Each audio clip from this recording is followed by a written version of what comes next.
Et voilà, on se retrouve en cuisine pour cette recette du jour. Donc nous partons sur un pad thai végétarien aux cacahuètes et aux légumes. Alors c'est une excellente alternative végétarienne en fait dans laquelle vous allez vraiment pouvoir incorporer une multitude de légumes. Ici aujourd'hui on va travailler avec du poivron, de la carotte, des haricots verts, du céleri branche, des courgettes, de l'oignon rouge, de l'ail, des nouilles évidemment, et puis des condiments, donc sauce soja, huile de sésame, et bien sûr le tofu, donc il va vraiment venir nous apporter une protéine.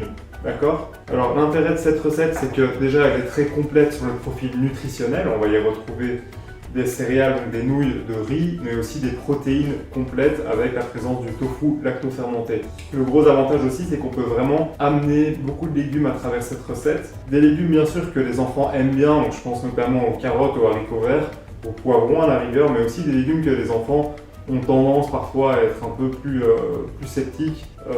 Par exemple le céleri vert, la courgette. Voilà, ce que je vous propose, c'est que tout d'abord, je nettoie correctement et j'épluche les légumes, et puis on se retrouve juste après.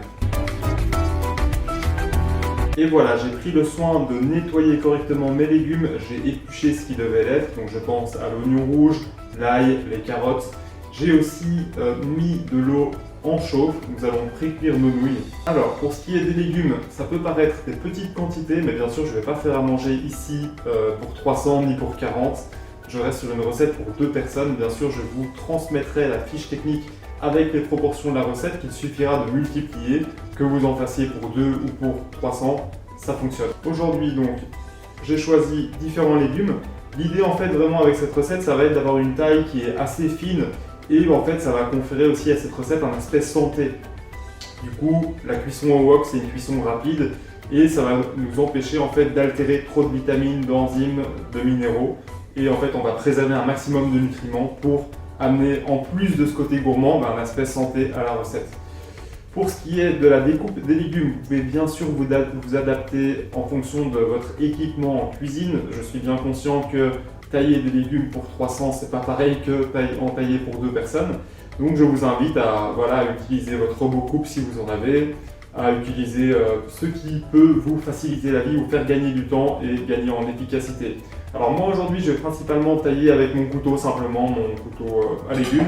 Je pourrais aussi, si je veux utiliser ma mandoline, voilà, l'idée c'est vraiment de rester sur des formats assez petits et aussi de respecter les temps de cuisson en fait. Donc c'est pour ça je vous propose qu'on commence la cuisson par les carottes, les oignons. Voilà, ce sont 2 éléments qui cuisent le même temps. Simplement on va veiller à couper les légumes assez finement pour rester sur une cuisson brève, une cuisson rapide au wok. Voilà. Les oignons rouges.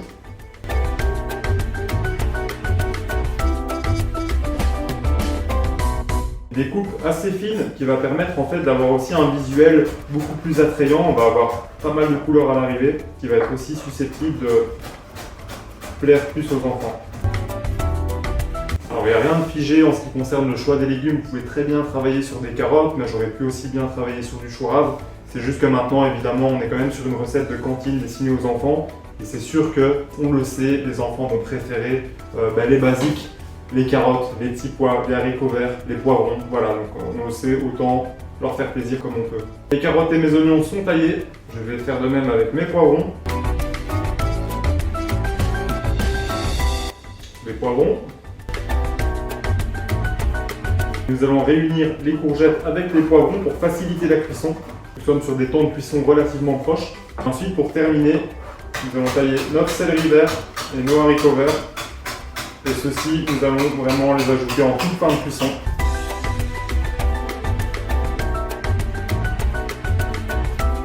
Voilà qui est bien.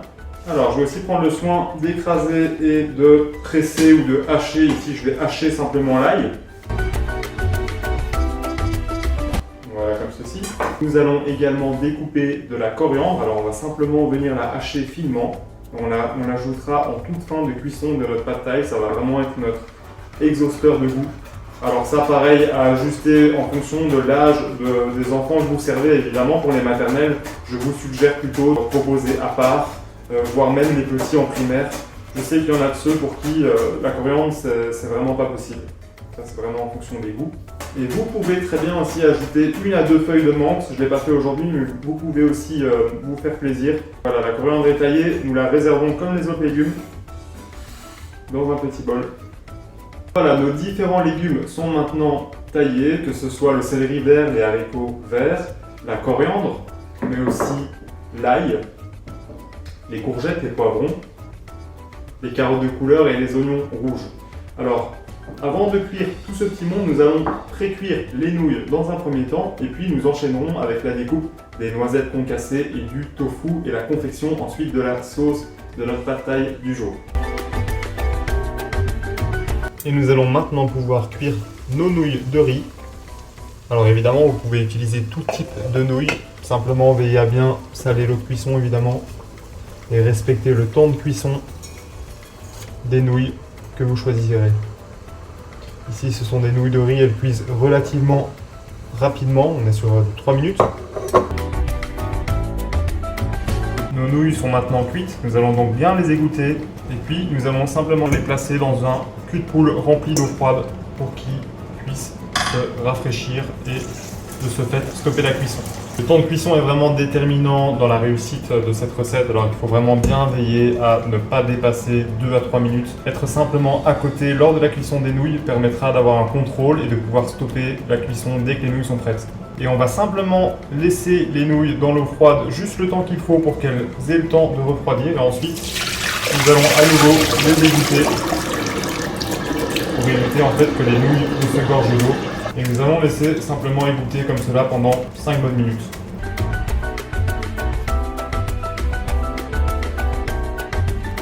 Voilà, nous allons maintenant concasser nos cacahuètes. Alors simplement 4-5 coups de couteau dedans. Si vous le faites au robot coupe, attention à ne pas trop laisser tourner la machine parce que vous avez vite fait d'avoir une pâte de cacahuètes. Alors dans ce cas-là, les cacahuètes expriment en fait toute leur graisse. Et voilà, c'est plus un beurre de cacahuètes que vous allez avoir que des cacahuètes concassées. Simplement, voilà, ça va vraiment venir nous apporter la gourmandise du plat, le petit côté croquant, le petit côté que les enfants vont adorer. Alors on n'en met pas trop évidemment parce que ça reste des cacahuètes grillées et salées, hein. Mais voilà, on en met quand même un peu parce que ça va permettre aussi d'amener tous ces bons légumes et tous ces autres éléments que les enfants vont bien aimer aussi grâce à ces cacahuètes. Alors maintenant, nous allons passer à la confection de la sauce. Pour ça, je privilégie toujours moi des sucrants naturels. Ici, je vais utiliser un peu de sirop d'agave. J'ai besoin de sauce soja, d'épices. Alors ici, évidemment, on va éviter de mettre une double dose de piment de Cayenne. Hein. Vraiment, encore plus si c'est pour des maternelles. Alors là, on oublie carrément le piment de Cayenne. On va plutôt travailler alors sur du paprika doux et du curcuma, des épices qui sont assez douces, mais qui vont quand même nous apporter des antioxydants et d'autres bienfaits, et surtout beaucoup de goût, beaucoup de gourmandise. On a aussi besoin d'un jus de citron. Simplement, pour ma recette, j'ai besoin d'une cuillère à soupe de jus de citron, une cuillère à soupe de sauce soja, une cuillère à café de sirop d'agave. Et voilà, c'est une sauce très très simple. Nous allons venir la confectionner dans le petit verre qu'il y a ici.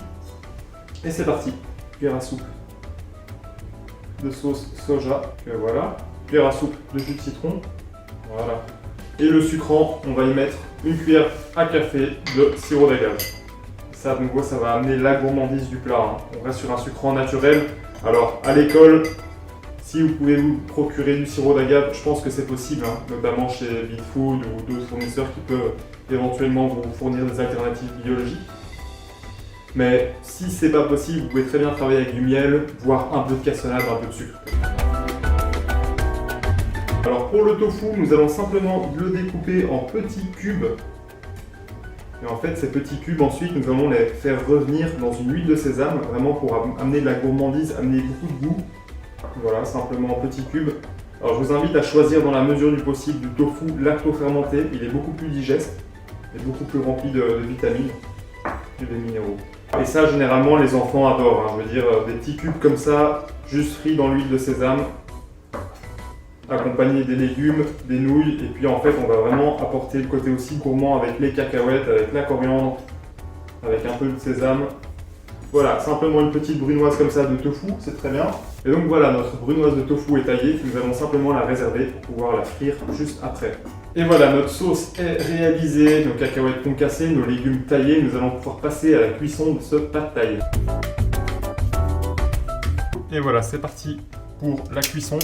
On démarre tout de suite avec un trait d'huile de sésame dans lequel on va venir cuire notre tofu coupé en cubes.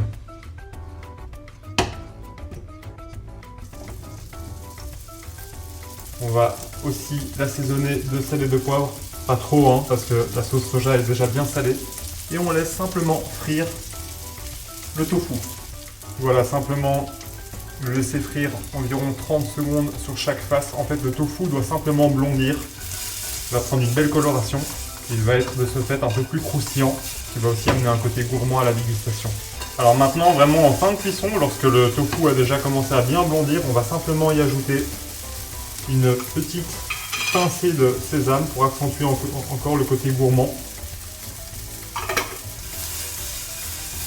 Voilà, et maintenant on est déjà sur un tofu qui est gourmand avec ses goûts de sésame.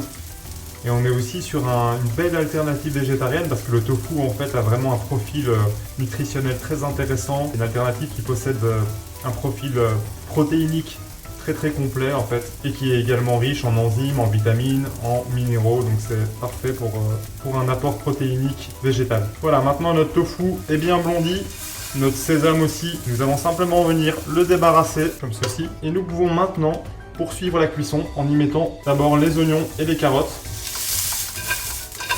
On ajoute les courgettes et les poivrons après seulement 1 minute de cuisson.